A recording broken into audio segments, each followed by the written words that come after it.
Bueno, yo soy María Lila Silvestre Begnis, soy especialista en medicina general, vivo en la localidad de Andacollo. Durante, 32 años, 33 años me desempeñé como médica general rural en zona norte de la provincia de Neuquén, y en este momento estoy jubilada, pero trabajando en el sistema privado.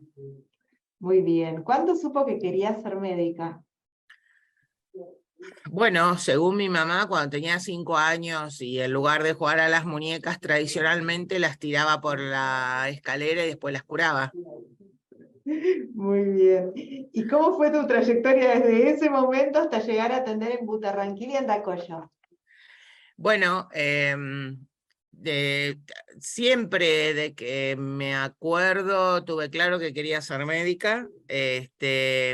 Si bien varió completamente todo lo que yo tenía pensado hacer. En Rosario, que fue donde yo me recibí, y había empezado a concurrir ya a un servicio de cirugía, iba a ser cirujana, y de repente me incorporé. Bueno, vino el 83, toda la efervescencia de la política permitida nuevamente. Yo militaba en la Franja Morada y hice un trabajo de extensión universitaria con la FUA en la Patagonia, específicamente en la línea sur de la provincia de Río Negro. Y bueno, me marcó mucho esa experiencia porque estuvimos en lugares donde no había médico, donde no había, hacía años que no iba ningún médico. Me acuerdo que en un lugar donde estuvimos, que llamaba Buenos Aires Chico Abajo, la gente había hecho un galpón de adobe porque el médico decía que no tenía dónde atender. Después le habían comprado un fuentón porque el médico decía que no tenía agua, y finalmente el médico nunca había aparecido. Entonces me di cuenta que, bueno, en Rosario había miles de médicos, pero bueno, había lugares del país donde hacían falta realmente médicos, donde, bueno, el tema del servicio era necesario, donde un médico podía hacer la diferencia. Y bueno, entonces hice una rotación de 180 grados, averigüé dónde había residencias de medicina general. La primera con la que tomé contacto cuando llegamos de la línea sur fue con la de Bariloche, y ahí me enteré que también había una residencia de medicina general en Neuquén, y también se había abierto una en Rosario, en el hospital provincial. Y bueno, me presenté en el provincial, entré y me fui a Neuquén, que era la primera que se rendía, y en Buenos Aires se rendía en la casa de Neuquén. Entré, así que bueno, renuncié a las otras residencias que había entrado en Rosario, que eran la de clínica médica y la de medicina general, y me fui a vivir a Neuquén. Ahí hice la residencia de medicina general en el Hospital Castro Rendón, y de ahí me mandaron, cuando termina, a Butarranquil, donde estuve casi 3 años, y de ahí me fui a Andacollo, que es donde vivo actualmente, hace, bueno, yo como 30 años. Muy bien. Y ambas eran poblaciones pequeñas, ¿verdad? En ese momento. Sí, Butarranquil tenía 900 habitantes, y bueno, Andacollo en ese momento tenía 3.500 o 3.000 más, 2.000 y pico de área rural, así que no llegaban a 6.000 personas. Bueno, muy bien. ¿Cómo cambia la relación médico-paciente haber convivido con las comunidades donde ejerció su profesión? La relación médico-paciente es completamente diferente a lo que es en una ciudad grande, salvo contadas excepciones. Para que te des una idea, yo en este momento le estoy atendiendo los embarazos y atendiendo los hijos de mujeres a las cuales yo hice el parto, es decir, yo las recibí de bebé. Y las abuelas de estos chicos, ay, usted le hizo el parto a mi hija. Entonces, la relación pasa a ser mucho más fluida. Yo conozco la historia de toda la familia, los conozco a todos, los he visto a todos crecer. Entonces, bueno, hay una confianza que muchas veces se refleja. Por ejemplo, los chicos se van a estudiar a Córdoba, a Mendoza, a Buenos Aires, y después se vienen y se atienden en el hospital de acá porque te tienen confianza, te vienen a ver a vos porque te tienen confianza, y vos decís, pucha, pero allá tienen todo, tienen muchísimos más recursos que acá, pero la relación hace que ellos prefieran seguir atendiéndose en el lugar donde los conocen y saben quiénes son. Totalmente. Bueno, ya hablamos de que eran comunidades pequeñas, de que los conocía. ¿Tiene alguna anécdota que quiera recordar? Ah, hay montones de anécdotas con respecto a, bueno, al hecho de que, por ejemplo, hoy por hoy en el hospital hay compañeros de trabajo a los cuales yo traje al mundo, o por ejemplo, este, hay, por ahí es muy lindo donde vos haces la diferencia. Yo recuerdo una chiquita que, bueno, fue terrible, parto domiciliario en una localidad que es de Los Miches, que es una reserva mapuche que está a 20 y pico de kilómetros acá de Andacollo. Fue un parto domiciliario, nocturno, al aire libre, rescatamos a la bebé. Después la bebé hizo muchas complicaciones pulmonares, terminó con una cirugía de todo un pulmón, le tuvieron que sacar un pulmón por una complicación que se denomina bronquiectasia, y quedó con oxígeno domiciliario permanente, o sea, con bigotera.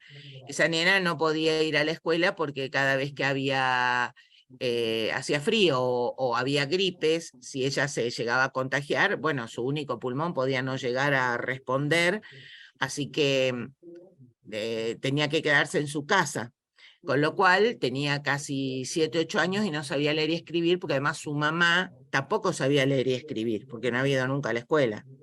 Entonces yo me peleé, estuvimos haciendo gestiones a nivel en ese momento no existía la Defensoría de la Niñez, Adolescencia y Familia, sino que por vía nomás legal digamos, judicial normal, no había defensoría acá en la zona norte.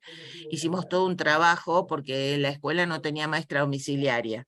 Entonces, bueno, era una nena que se suponía que tenía poca expectativa de vida, pero yo peleé para que fuera una maestra domiciliaria y le enseñara a leer y a escribir, porque entendí que una nena que no podía moverse, porque apenas se movía, tenía dificultad para respirar, y que andaba con una mochila al hombro de oxígeno, su única posibilidad de expandirse era a través de su cerebro y de su imaginación. Bueno, después de muchísimo trabajo logramos que fuera una maestra domiciliaria, cursó, solamente podía ir a la escuela en verano, en épocas de poco frío, que acá en la Patagonia es escasa, así que terminó la primaria muy bien, aprendió a leer, a escribir, fue a la secundaria nadie pensó que iba a llegar, fue otra lucha para que fueran profesores, date cuenta, 14 materias a darle clase al domicilio. Bueno, esa nena terminó la secundaria, fue abanderada y hoy está estudiando ciencias económicas en la Universidad de Neuquén, con su mochila, pero bueno, es universitaria después de haber pasado por toda esa historia. Bueno, en eso uno siente que hace la diferencia. Totalmente. Y bueno, después de tanta historia, usted decidió quedarse en Andacollo y atender desde su consultorio. ¿Cómo tomó la decisión? No, la decisión no fue difícil, o sea, yo tengo mi vida acá, la gente que me conoce, mis pacientes, tengo mi familia, que es mi hermana con mis sobrinos y mi cuñado, y es mi vida. Y los chicos están haciendo la suya, mis hijos están estudiando, uno todavía no se recibió, la mujer, la más grande, sí se recibió, y tampoco ellos saben dónde van a terminar, así que bueno, yo voy mucho a verlos, aprovecho la jubilación para ir seguido a verlos, pero de alguna manera ellos todavía no han terminado de consolidar qué es lo que quieren hacer, y yo ya tengo mi vida hecha acá, así que no fue muy difícil la idea de, bueno, terminé y de quedarme a vivir acá en Andacollo. Yo ya se podría decir que soy de Andacollo. Totalmente. ¿Y cuáles son los principales problemas de salud de la población que atiende y que atendió? Ha variado muchísimo lo que es la epidemiología desde que nosotros llegamos en los años 90 a lo que es ahora en el 2000. Cuando yo llegué acá, básicamente el tema eran la desnutrición infantil, que teníamos un altísimo porcentaje, casi un 20% de chicos desnutridos, el tema de, bueno, del alcoholismo, y algunas enfermedades infecciosas como la hidatidosis y la tuberculosis. Y después esto fue cambiando y hoy por hoy a mí me llama mucho la atención la cantidad de chicos obesos que tenemos y en general la obesidad como ha ido ganando terreno. En lo que la civilización ha alcanzado Andacollo, tenemos muchos más vehículos, la gente se ha puesto mucho más sedentaria, los chicos mucho más sedentarios con el tema de las pantallas. La pandemia fue terrible con el tema de los chicos que no podían salir, no podían hacer absolutamente nada, entonces lo único que hacían era estar sentados mirando pantallas y comer. Así que tenemos entre adultos y sobre todo en los niños y adolescentes un gran índice de obesidad. Y eso por supuesto conlleva a todo lo que son las enfermedades crónicas no transmisibles, hipertensión, diabetes en adultos. En este momento estamos teniendo mucho más de lo que yo recuerdo que había cuando llegué. Al contrario. Bueno, el alcoholismo sigue, es una cosa muy difícil de extender, y bueno, y el tema de las adicciones, que no, del consumo, porque todavía no estamos en condiciones de adicciones, no llegamos a ese nivel de problema, pero sí de consumo en los chicos adolescentes. Muy bien, y también vi a través de las fotos un trabajo con los pastores trashumantes. ¿Quiere contarnos un poquito de eso? Sí, acá en zona norte es uno de los pocos lugares del mundo que persiste lo que se denomina la ganadería transhumante, que es que los dueños de los ganados, que se denominan piños, acá es un piño de ovejas, un piño de chivas, se trasladan de los campos de invernada, que son más bajos y más secos, a los campos de veranada, que están más arriba en la cordillera, que en el verano están, en el invierno están llenos de nieve, pero que en el verano tienen mucho más agua y mejores pastos, porque las tierras acá son muy secas, a pesar de que uno está al pie de la cordillera. Esta es una cordillera todavía alta, tipo Mendoza, entonces no deja pasar las nubes y llueve muy poco. Nieva en invierno, poco, cada vez menos, pero en verano es muy seco. Entonces la gente se traslada de un campo a otro, o sea, de un lugar a otro, todos los años. Y hay gente que recorre pocos kilómetros, como pueden ser, qué sé yo, 30 kilómetros, 40 kilómetros, y hay gente que recorre muchos kilómetros y están de lo que se denomina arreo casi un mes. O sea, llevan por las rutas, van llevando los animales, que son generalmente chivos, ovejas y también vacas y caballos y mulas. Y van a caballo llevando los animales y va alguna camioneta, porque mucha gente se instala en la veranada y se queda ahí todo el verano. Entonces hay gente que está más o menos cerca, y ahí donde ustedes vieron las fotos, esa gente está, para que ustedes se ubiquen en el mapa, no sé si vieron el límite ahí entre Mendoza, Neuquén y Chile. Ubíquense en ese lugar, bien arriba. Bueno, ese es un lugar bastante inaccesible, de hecho no hay rutas, solamente se puede llegar a caballo, y hay muchas familias que, como van desde muy lejos, más de 100 y pico de kilómetros, van y se instalan todos, se instalan con los chicos, se instalan con las familias completas y se quedan ahí. Entonces, lo que hace Salud en general es llegar hasta estos lugares al menos una o dos veces en todo el verano, para atender a los chicos, vacunar, ver si hay alguna mujer embarazada, repartir la medicación crónica de los pacientes que tienen medicación, y en general haces una pasada para ver cómo está. Son lugares inaccesibles, para que te des una idea.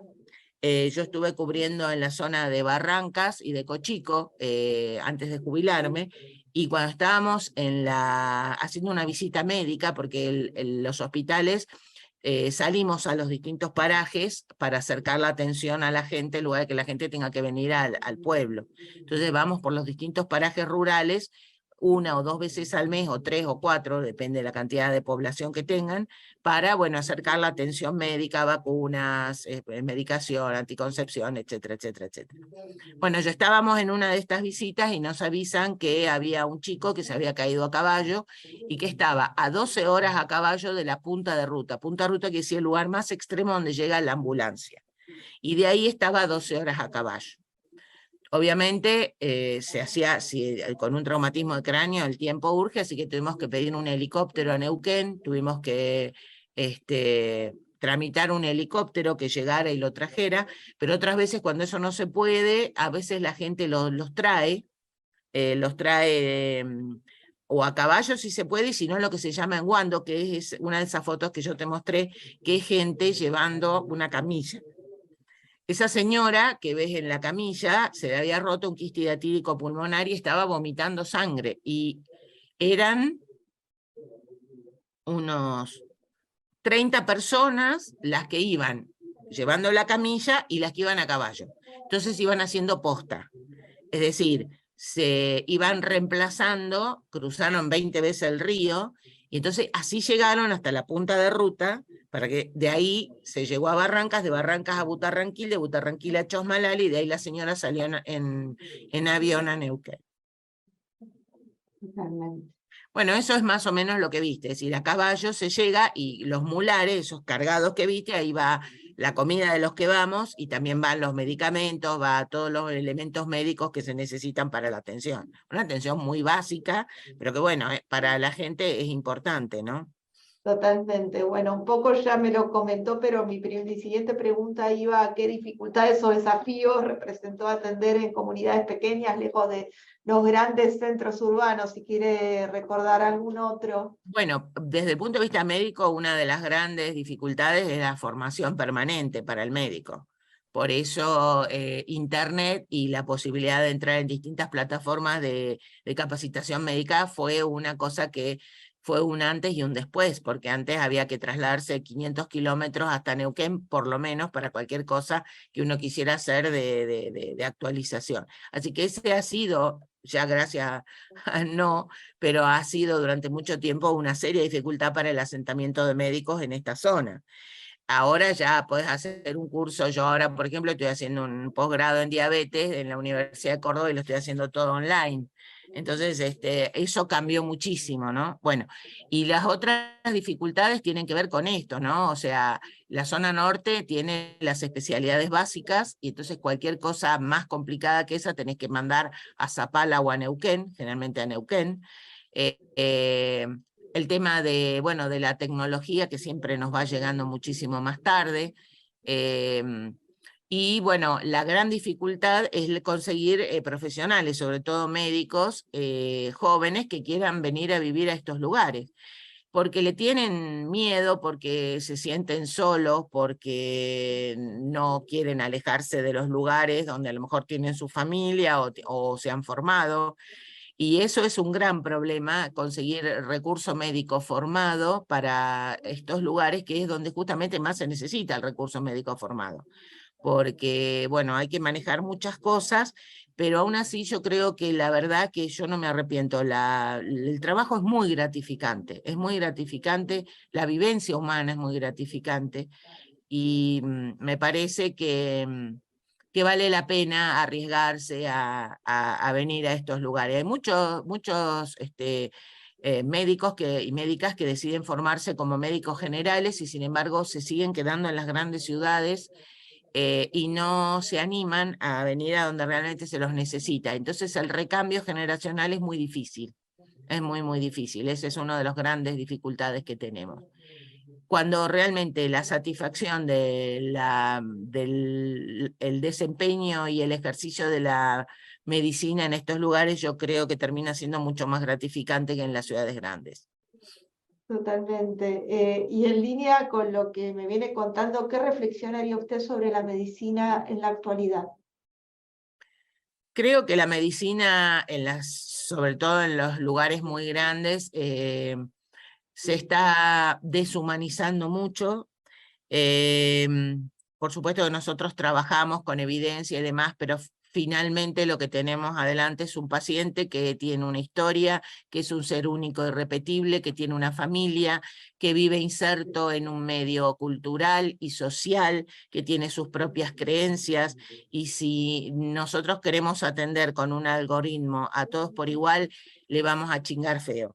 Yo creo que la medicina, sobre todo con la superespecialidad, se deshumaniza mucho y la gente pierde mucho en eso. Por eso yo creo que la gente finalmente termina volviendo al pueblo a atenderse porque siente que ahí lo conocen y ahí realmente se sienten contenidos como personas, ¿no? Por supuesto que nadie niega la necesidad de las especialidades en situaciones donde la medicina general, bueno, no puede llegar porque nosotros abarcamos todo lo que es el primer nivel de atención y un poco bastante más, sobre todo después de la pandemia, pero yo creo que ese es un gran problema de la medicina, la tecnificación y la deshumanización que hace que ya no tenemos una persona con todo su contexto social, familiar, cultural atrás y económico, sino que, bueno, nos guiamos mucho por esquemas vendidos que realmente se hacen en otros lugares del mundo y no nos estamos dando cuenta que hay una realidad y una persona que es irrepetible, que tenemos que buscar a lo mejor la mejor atención, el mejor tratamiento para esa persona en particular. Muy bien, parece que hubiera adivinado la pregunta que le iba a hacer ahora y un poco me la contestó, pero yo de todas maneras se la hago para ver si quiere agregar algo más. ¿Considera que la medicina basada en la evidencia es una fórmula universal o el contexto modifica la práctica clínica? A ver, yo utilizo la medicina basada en la evidencia porque evidentemente la experiencia de otros lugares acerca de cuál sería la mejor opción para un determinado tratamiento o conducta sirve, pero de ninguna manera lo hago a rajatabla. Yo uso eso como una orientación y después uso mi juicio médico, mi experiencia, la experiencia de conocer al paciente y con todo ese caudal de información defino yo cuál sería el mejor tratamiento o la mejor conducta o qué voy a sugerirle a ese paciente que haga. Y además está la voluntad del paciente, que no se menciona en ningún lado, y es que uno le ofrece al paciente las opciones, las consecuencias de esas opciones, las dificultades de cada una de esas opciones, y el paciente, junto con uno, define finalmente qué es lo que quiere hacer de su propia salud. No hay una imposición, sino un consejo y una sugerencia, y es el paciente el que toma las definiciones que hacen a su propia vida y también a las consecuencias de las decisiones que toma. Esto es fundamental, porque si no, somos como los papás, esa cuestión paternalista de yo te digo que tenés que hacer y así vos lo hacés y me hacés porque yo lo digo. No, muchas veces los pacientes vuelven del especialista y se me dijo que tengo que tomar esto, pero no me explicó ni qué tengo, ni qué me van a hacer, o me tienen que operar, pero no sé ni qué me van a hacer. Entonces, esto, digamos, es lo que yo hablaba de la deshumanización. Así que, bueno, la evidencia científica obviamente que sirve muchísimo para saber cuáles son los tratamientos o las conductas más mejor evaluadas y que más pertinentes, pero después uno se maneja con el paciente que tiene al lado y las decisiones se toman con el paciente, con un paciente informado que sabe qué es lo que tiene, qué le estamos proponiendo, cuáles son las distintas alternativas y cuáles son las consecuencias de las distintas alternativas de lo que le estamos proponiendo. Muy bien, vamos con mis dos últimas preguntas. Primero le quiero preguntar si hay algo que quiera agregar que no esté contemplado en las preguntas que le haya hecho.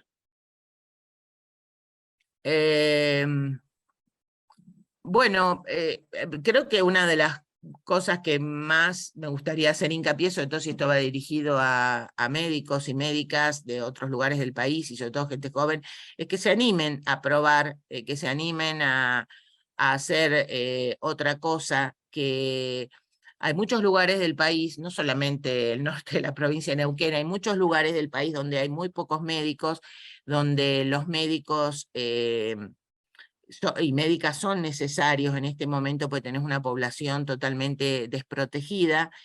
Y si bien los médicos y la salud digamos, la parte médica exclusiva, con todas las disciplinas que acompañan, por supuesto, ¿no? Son una pequeña parte de lo que influye en la salud de las personas y de las comunidades. Influye mucho más la educación, el trabajo, el saneamiento ambiental, la contaminación ambiental, que lo poquito que podemos hacer nosotros, pero en lo individual nosotros pensamos un poco más, ¿no? No en lo poblacional a lo mejor, o en lo epidemiológico, pero sí en lo individual. Anímense a venir no solamente a los médicos generales, también a los especialistas que hacen tanta falta en estos lugares donde la gente tiene que trasladarse cientos de kilómetros para ver un traumatólogo, para ver un oftalmólogo, para ver un nefrólogo, un urólogo, a ver si se animan a empezar a llegar a estos lugares. Y una cosa que le digo a mis pacientes que me dicen, ay doctora, ¿sabes que yo quiero hacer medicina? Bueno, la medicina es un servicio, o sea, es una vocación de servicio. Por supuesto que uno quiere ganar bien y quiere tener un buen pasar y quiere tener una casa y mandar a sus hijos a estudiar y vivir, tomarse vacaciones, o sea, las cosas que quiere todo el mundo. Pero básicamente es una profesión que tiene que ver con el servicio. Si quieren hacer plata, háganse abogados, contadores, qué sé yo, no sé, administradores de empresa, pero no, la medicina, por supuesto que es importante ganar dinero, pero me parece que básicamente la satisfacción uno la encuentra en el resolver los problemas de las personas que acuden para que las ayuden. Por último, ¿qué significa Intramed para usted? Bueno, Intramed, como te estaba diciendo antes, yo lo uso muchísimo para las capacitaciones, como soy médico general, uso muchas de las capacitaciones que ofrecen, el hecho de que sean gratuitas y que sean cortas, autogestionadas, la verdad que es una cosa cómoda. Y la verdad que yo me he podido actualizar en muchos temas y me faltan otros, pero me he podido actualizar en muchos temas, entre otras plataformas uso muchísimo Intramed, porque son cosas cortas, rápidas y muy variadas. Y la verdad que la calidad científica en general es muy buena, con gente bastante conocida, y bueno, yo lo uso muchísimo. La verdad que en ese sentido estoy bastante agradecida porque en estos lugares una plataforma con la diversidad de capacitaciones que tiene Intramed no son tan frecuentes.